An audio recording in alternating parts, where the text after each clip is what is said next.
नमस्कार, सनातन विचार में आपका स्वागत है। अगर आपने चैनल सब्सक्राइब नहीं किया तो प्लीज़ सब्सक्राइब करें, वीडियो को लाइक करें, शेयर करें, कमेंट करें।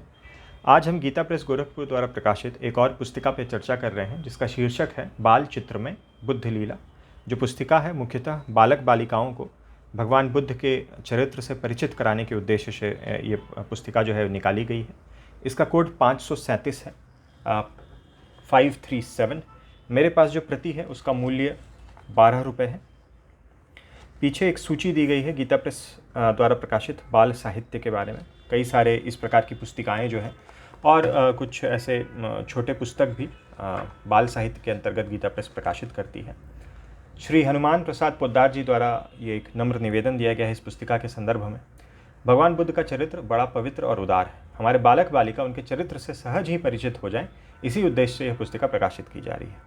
इसके चित्रों को देखकर तथा उनके सामने छपा हुआ वर्णन पढ़कर सहज ही बालक भगवान बुद्ध के चरित्र के उस प्रसंग को समझ जाएंगे और प्रत्येक चित्र के साथ छपी तुकबंदी को याद करने से प्रत्येक लीला का उन्हें बोध हो जाएगा। इससे उनके जीवन पर सुंदर प्रभाव पड़ेगा। आशा है बालकों के माता पिता तथा अभिभावक इस पुस्तिका से अपने बालकों को लाभ पहुँचाएंगे।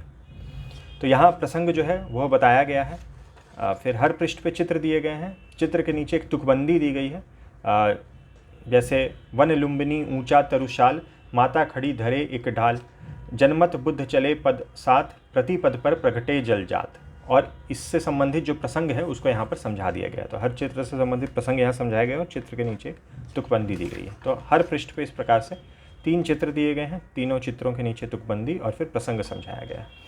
तो भगवान बुद्ध के जन्म से लेकर के फिर उनके जन्म से संबंधित कथाएं जो उनके बुद्धत्व की प्राप्ति की ओर संकेत करते हैं, किस प्रकार उनको वैराग्य की प्राप्ति हुई और एक तरह से उनके चरित्र को दर्शाते हैं।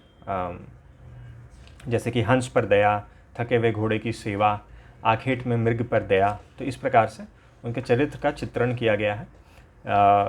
फिर उनके विवाह के प्रसंग में उनके पुत्र का जन्म, फिर किस प्रकार से उनको वैराग्य की प्राप्ति हुई, एक वृद्ध व्यक्ति को देखना, एक रोगी को देखना, एक मृतक को देखना, और फिर उनको वैराग्य की प्राप्ति हुई, फिर उन्होंने अपना घर जो है वह त्याग दिया।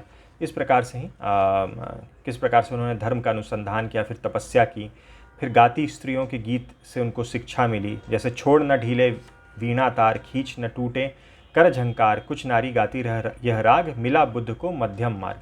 तो बहुत ही कठिन तपस्या कर रहे थे। तो एक दिन सामने से कुछ स्त्रियां जो हैं गीत गाते हुए जा रही थी कि वीणा के तार को इतना मत खींचो कि टूट जाए और इतना ढीला भी मत छोड़ो कि उससे स्वर ना निकले। तो इस गीत से बुद्ध ने शिक्षा ली कि साधन में युक्ताहार विहार ठीक है, अत्यंत कठोर तप ठीक नहीं है। उन्होंने तपस्या का हठ छोड़ दिया और मध्यम मार्ग को ग्रहण किया। तो इस प्रकार से समस्त जो उनकी लीला है, फिर आगे कुछ जो उन्होंने किन किन को उनके कितने शिष्य थे, उनको बुद्धत्व की प्राप्ति कब हुई, उसके बाद पंचभद्रीय ब्राह्मणों को उपदेश, भिक्षुकों को उपदेश, क्या क्या मुख्य उपदेश उन्होंने दिए, फिर उनकी लीलाएं जो हैं, सर्प को शांत करना, जलते गिरी शिखर को दिखाकर उपदेश। इस प्रकार से उनके जीवन का चरित्र और फिर उनके परिनिर्वाण जो उन्होंने प्राप्त किया, वहाँ तक की कथा यहाँ दी गई है कुल 33 पृष्ठों में। तो बालक बालिकाओं को भगवान बुद्ध के चरित्र से परिचित कराने के लिए एक अच्छी पुस्तिका है। वीडियो देखने के लिए बहुत बहुत धन्यवाद। मिलते हैं अगले वीडियो में।